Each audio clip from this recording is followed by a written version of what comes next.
Many modern political narratives rely on a very specific image of the subcontinent, one where religious purity requires absolute vegetarianism.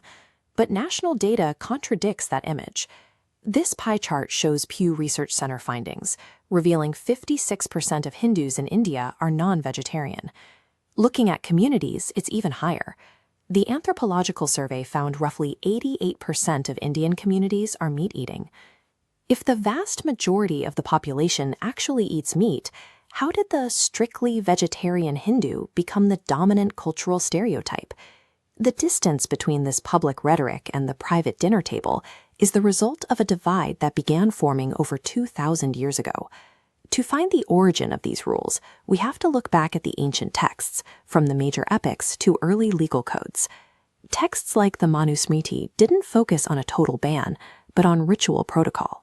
Consuming meat was permissible and not considered a sin, provided it was sanctified by specific mantras and rituals. The Mahabharata includes similar evidence. During their exile in the forest, the Pandavas lived as hunters for over a year, and the text describes them being warned that they were killing so many deer that the population was struggling to recover.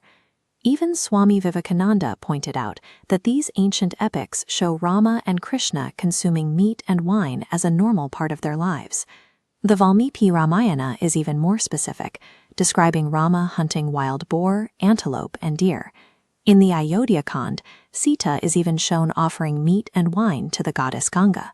These ancient scriptures didn't mandate universal vegetarianism. They regulated how meat was consumed within religious frameworks.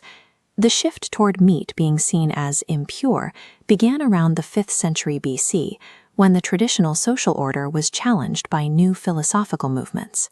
Lord Mahavir and Jainism introduced a strict code of nonviolence, making extreme vegetarianism a central requirement for spiritual purity. Buddhism followed with its own emphasis on compassion. These movements became popular quickly, challenging the moral standing of the existing elite classes. To reclaim their moral authority, the Brahmin and wealthier merchant classes began adopting strict vegetarianism themselves. Because an all-vegetable diet was an expensive luxury, diet became a tool to signal economic and spiritual superiority. Dr. B.R. Ambedkar analyzed this shift, noting that these new dietary restrictions created a social wall. It separated the elite from the poorer communities, who relied on whatever meat they could afford, including beef. This wasn't a sudden universal religious change. It was a gradual social shift where certain foods were used to define and enforce a caste hierarchy. In modern India, the concept of a strictly pure Hindu diet isn't universal. It still heavily follows those same ancient regional and social lines. This map shows how diet is shaped by location. In coastal states like Kerala and West Bengal, the vegetarian population is under 10%. Meanwhile, in landlocked states like Haryana and Rajasthan, where wheat farming drives the economy, vegetarianism reaches over 60%. Beyond geography, the divide remains social. Government surveys show that SC, ST, and OBC communities represent the vast majority of non-vegetarians in the country today. The sensitive NSSO data reveals that among Hindus who eat beef, 70% belong specifically to SC and ST groups. The modern definition of purity isn't a single religious rule. It's a legacy of a person's geography and their position in the caste system.